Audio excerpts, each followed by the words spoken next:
So let's go over what's happening here and how this harms consumers in a potentially major way. So the first way is this is what I would call a surprise attack. What I mean is it's an inconsistent process. I've signed into Etrade, I don't know, 50 times in the last few months, and this has never happened. So I'm not prepared for this moment. It's kind of like jumping onto a trampoline, and then one time the trampoline isn't there. When you do that to your customer, well, what's the worst that can happen? A major trade doesn't get placed on time. I get harmed, and Etrade thinks that it's helping my security. The next issue is that I've been asked multiple times on this laptop whether or not I should trust this laptop. And I've said yes. I've been asked whether to trust it for at least 30 days. I've said yes. And so that's out of sync with what's actually happening. You shouldn't have to be asked several times a month whether to trust the same laptop.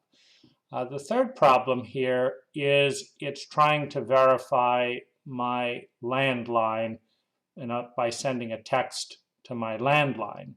Obviously, that cannot receive a text on the landline. The next problem is that I travel and cannot get text. In other words, what I'm getting the feeling is that Etrade is going to gang up on me overseas and say, give me a cell phone number and we'll register your number. And then I use overseas SIM cards. And then it won't let me trade on my account with my money unless I fly back to the US and and try to deal with this. Now, so this is all backwards. It's not helping me one bit.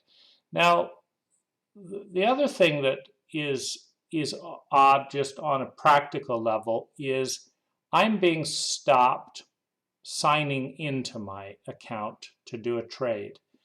Now, let's just pretend for a moment that I'm a scammer and that this is not my money. The only way that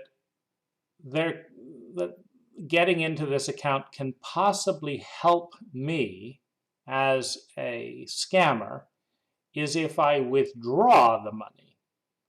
So if Etrade is going to do a surprise thing, don't stop me from trading. Stop me from withdrawing my money. Now, other companies allow me to get an email. Any problem with that? Now, there is one final problem, which is that my cell phone does not get signal at my house where I'm in, which is one reason I'm fed up with the kind of passionate, pervasive, annoying insistence. Where's your cell phone? Where's your cell phone? Then we can send you messages you can't receive at your house. Right? So the whole thing is backwards. And I'm not able to do a timely trade because I chose Etrade and because Etrade decides on a bunch of protocols that make it hostile to travel and hostile to do last-minute things. It's 3 in the morning. I want to go back to bed.